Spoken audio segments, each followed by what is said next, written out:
আগুন জ্বালায় বাড়ায় দিলাম, আগুন পোহাইলে 10 মিনিট 10 টাকা, হেও বাকি। আজ একজনে 20 মিনিট পোহে, কাল দিব 20 টাকা, এও বাকি। কন্ড কেমন এ আগুন ভাড়া দেয় 10 মিনিট 10 টাকা, 10 মিনিট 10 টাকা।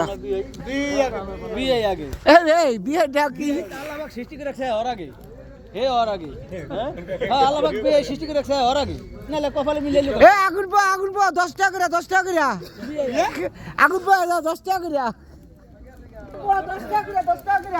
এ আগুন পো 10 টাকা। এটা বাথরুম 10 টাকা এই দাদা দিলে বন্ধু তোর বাস পিড়ে আলা বেটা দাদা। এ আগুন পো 10 টাকা দে। এ আগুন পোয়াইতে মারলে আগুন পোয়াইতে 10 টাকা করে দে। আগুন পোয়া নাই 10 টাকা দে কাকা। আগুন পোয়াইতে কয় মিনিট পোয়াইছো? 10 মিনিটে 10 টাকা। দে বালতি রে বালতি রে আর 10 মিনিট পোয়া যা। আর 10 মিনিট পোয়া যা। এ 10 টাকা কেডা কেডা আয় আগুন পোয়াইতে 10 টাকা। কাল দিন কাল একবারে 20 টাকা দিন।